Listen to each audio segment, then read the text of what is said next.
અત્યારે આપણે કલેક્ટર સાહેબને મળ્યા, એમને આવેદનપત્ર આપ્યું, એમને રૂબરૂ બોલાવી પહેલાં આવેદનપત્ર આપ્યું, પછી અમે થોડીક વાર બેઠા, એમને ચર્ચા કરી અને ફરીથી અંદર બોલાવીને અમને કીધું કે મને 48 કલાક આલો, 48 કલાકની અંદર તમને નિર્ણય આપી દઈશ.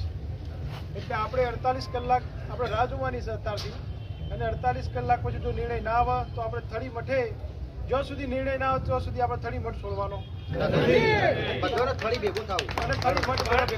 બાપુ 48 કલાકમાં બીજા રાજકારણના જે દબાવો ચાલે ને એના પ્રેશરમાં નિર્ણય ના આવ્યો તો આ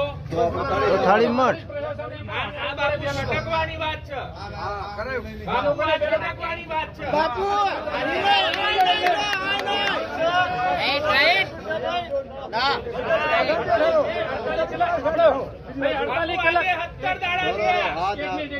48 કલાક સુધી આપણે સાહેબની વાત માન્ય શિરો માન્ય છે, પરંતુ 48 કલાક સુધી 48 કલાક પછી જો કઈ આનો રિપોર્ટ કે આનો જવાબ ના મળે તો પ્રશાસન લોકોને પ્રશાસન હટાવવું, તો આપણે જે કરવાનું છે કરીશું.